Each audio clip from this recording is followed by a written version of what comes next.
Buen día tengan ustedes, alumnos de la Institución Educativa Privada del Triunfo. Siendo con las clases virtuales, vamos a ver en esta ocasión el tema referente al reino protista. Esperando que se encuentren bien en casa y siguiendo las normas de sanidad, de lavarse las manos. Y si es que tienen que salir por alguna emergencia o porque necesitan salir, el distanciamiento entre persona y persona, ya saben, 1 o 2 metros de distancia. Muy bien, entonces vamos a comenzar con nuestras clases. Hoy vamos a ver el tema del reino protista. Observamos la imagen, ¿no? Es referente a cómo está ubicado taxonómicamente este grupo.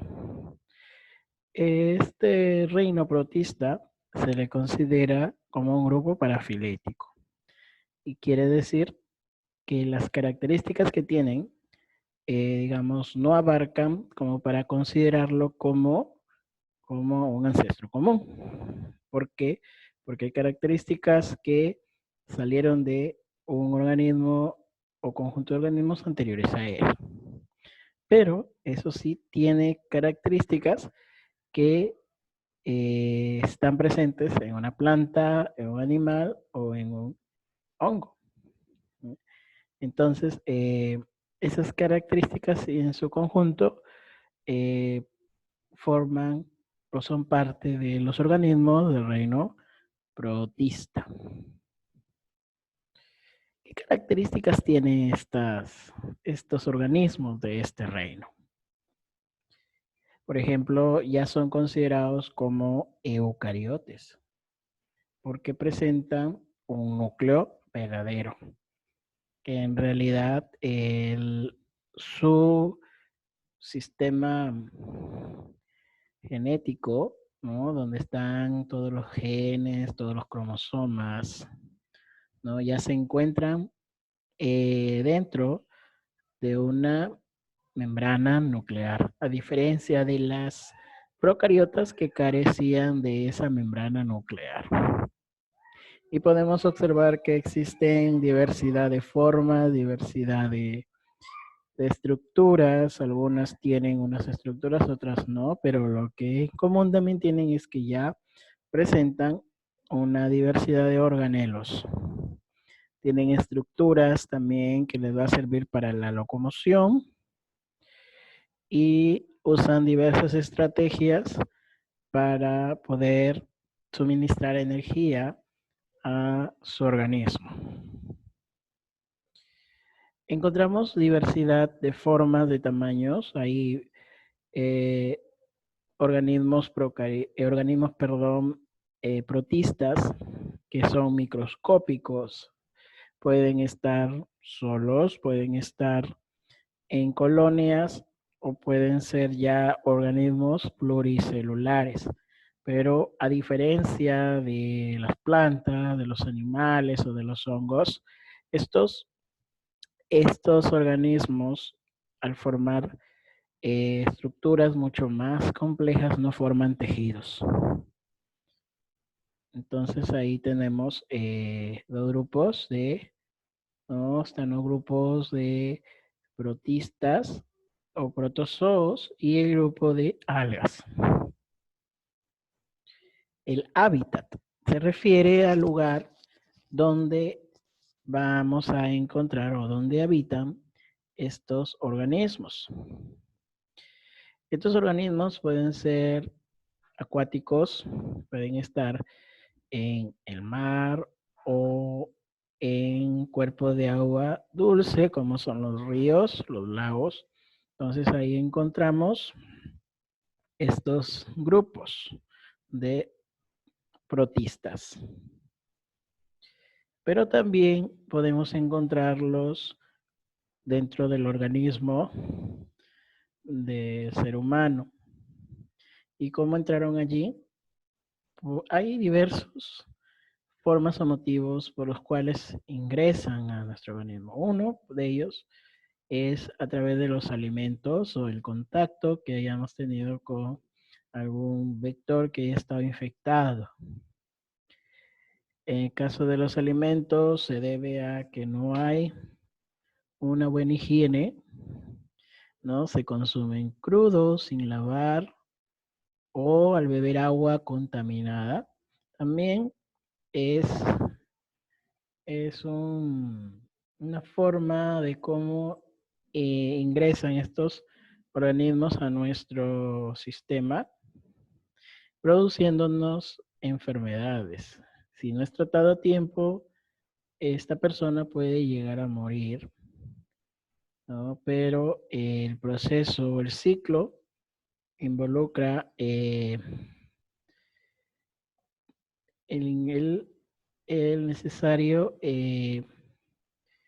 la transformación, ¿no? De este organismo para poder ingresar. No ingresa como la forma que se conoce, sino pasa un proceso, ¿no? Donde comienza con un huevo y luego esto eclosiona y adentro ya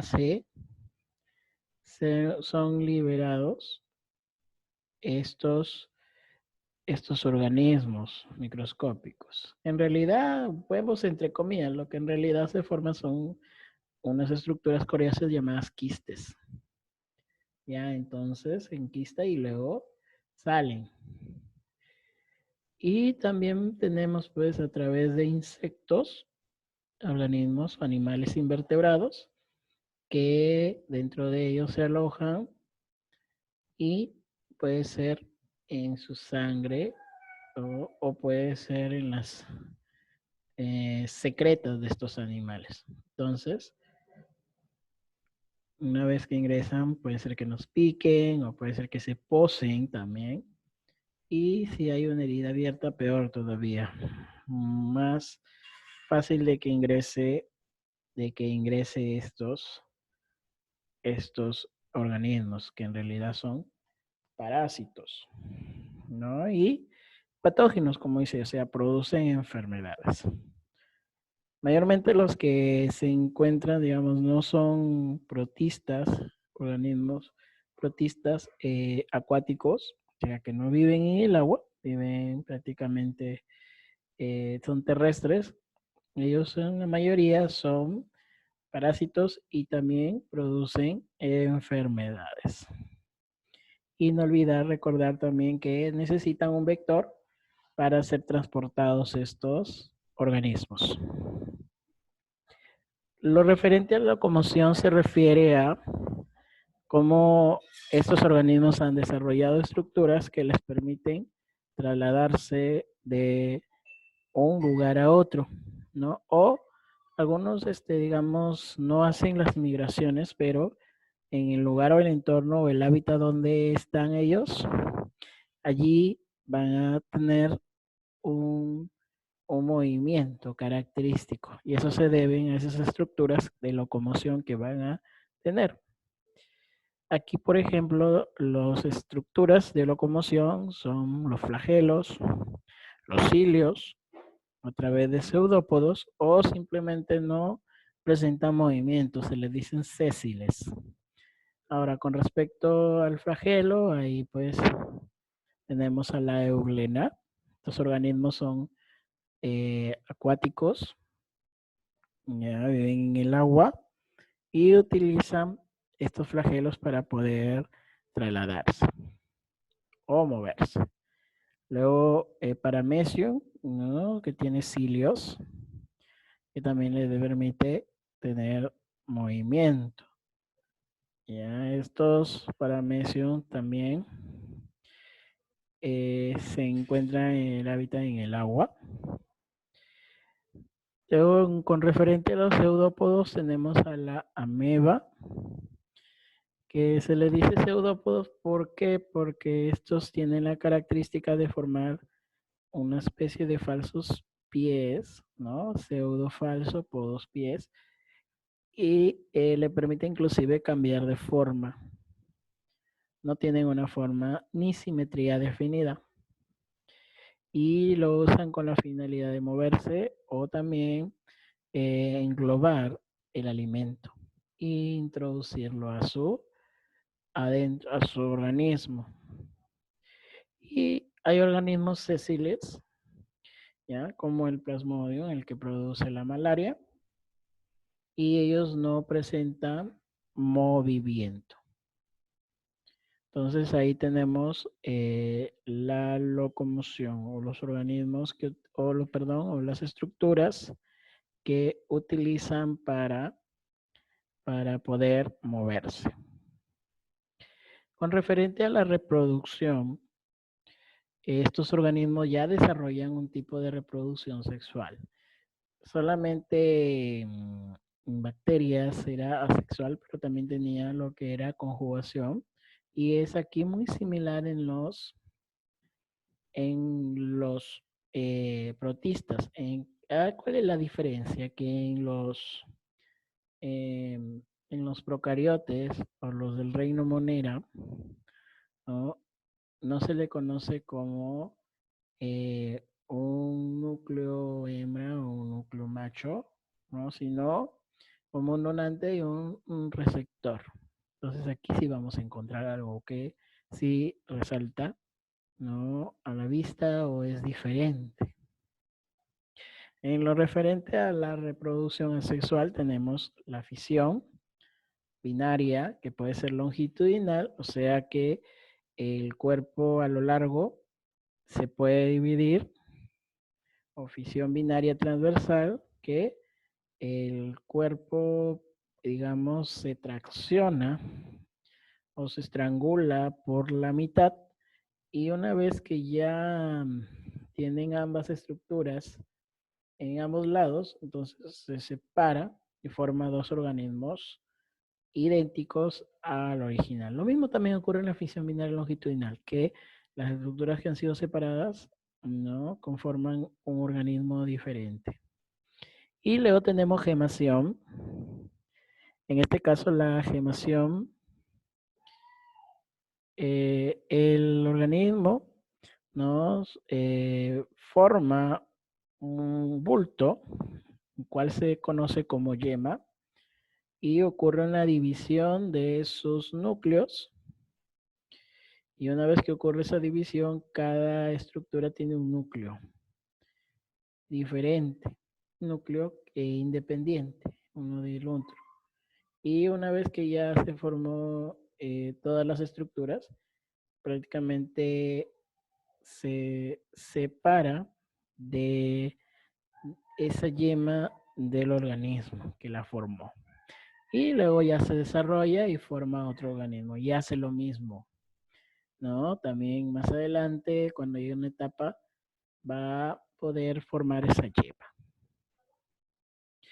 Y en la referente a la reproducción sexual, tenemos los organismos idénticos que se encuentran, digamos, se juntan uno al otro. Luego, ¿qué sucede? Pues tienen sus micronúcleos que se comienzan a dividir. A esa división se le conoce como división mitótica. Y luego al macronúcleo se comienza a desintegrar. Una vez que ya se dividieron tanto en uno como el otro los micronúcleos, estos se hace o se realiza un entrecruzamiento. Este proceso de entrecruzamiento es nada más y nada menos que el intercambio de material nuclear. Y tenemos pues ahí un núcleo macho y un núcleo hembra. Una vez que ya se produjo este intercambio, tenemos dos núcleos fecundados, se separan estos organismos y cada uno ya tiene su núcleo. Listo, ya está fecundado, ¿no? Y más adelante dan origen a nuevos organismos. Clasificación. La clasificación, vamos a tener que estos organismos están agrupados en agrupados en dos diferentes. Ya uno se caracteriza porque la mayoría, digamos, nos encontramos en el agua y realizan la función de fotosíntesis, ¿no? En este caso, fotosíntesis oxigénica. ¿Qué quiere decir? Que esa fotosíntesis realiza o produce oxígeno. A diferencia del otro grupo de protistas, que la mayoría son parásitos y producen enfermedades. En el caso de los que en donde la mayoría realiza la fotosíntesis se le conoce como protofita. Proto, anterior o antiguo, y fita, planta, o sea, estructuras que tienen, organismos que tienen estructuras muy similares a las plantas, ¿no? Y como toda planta, también realiza la fotosíntesis. Por ejemplo, ahí tenemos a las diatomeas, que son muy comercializadas, ¿no? Y son parte del fitoplancton que se encuentra en el mar. Un mar rico en diatomeas es un mar también que va a tener organismos que van a consumir estas diatomeas. Luego tenemos los dinoflagelados, que son organismos que se mueven. Ya, estos pertenecen en su mayoría al mar también. Y las euglenas, ¿no? Que mayormente estas euglenas las encontramos en, en aguas no saladas, puede ser en ríos o en charcos, mayormente en los lugares donde se va a empozar el agua, se va a quedar estacionada y ahí encontramos euglena. El agua torna un color verdoso y si que encuentran un agua empozada ahí, tengan cuidado, no vayan a consumir. ¿Por qué? Porque al estar contaminada, no te puedes enfermar. Muy bien, entonces ahí tenemos, ¿no?, estas estructuras. Hemos visto diatomeas y los dinoflagelados, ambos forman parte del plancton, caso del fitoplancton, y las euglenas también, pero en este caso no es fitoplancton, sino son organismos protistas que los encontramos en aguas dulces y diatomeas y dinoflagelados en agua salada. Y luego tenemos al otro grupo, que son el grupo protozoa, o los protozoarios, ¿no? Proto primero, o antiguo, y zoa, animal. Entonces, estos organismos viven en el agua también, podemos encontrar la mayoría, y allí pues están las amebas, trypanosoma, paramecium, y estos organismos, si llegas a consumir, digamos, donde están estos organismos, puede producirte alguna enfermedad, ¿no? Y estas enfermedades por protozoos son perjudiciales, ¿ya? Entonces, estos dos grupos de protistas, ¿ya? Son los que más adelante van a dar origen a los demás grupos, como son las plantas, como son los animales, como son los hongos, pero características, digamos, primarias de estos que comparten no son como lo que mencionaba anterior, como un grupo monofilético, o sea, no todo deriva de ahí, sino es mayormente un grupo parafilético donde estas estructuras que van a compartir, que van a dar origen luego a estos organismos superiores, pero también lo comparte junto con las bacterias, aunque las bacterias también parte tienen que ver con el origen de los protozoos, ¿ya? Entonces, dicho todo esto, ¿no? Con esto hemos concluido esta sesión, esperando, ¿no?, que se les haya, digamos, no hecho muy complicado, ¿no? Haciéndolo lo más fácil, lo más conciso posible, con la finalidad de que ustedes puedan entenderlo. Y si tuvieran alguna duda, ya saben, pueden escribirme a través de la agenda alguna inquietud, o podemos, cuando tengamos nuestra videoconferencia, podamos resolver esas dudas, ¿no? Y a fin de que ustedes puedan entender este tema. Muy bien. Entonces, conmigo ha sido todo. Nos estaremos viendo en una próxima oportunidad y siempre esperando, ¿no? Que les vaya bien, que estén guardados, se cuiden. Y en este tiempo que aún estamos privado, digamos, de libertad o de salir, eh, aprovechemos el tiempo y eh, hagamos todas nuestras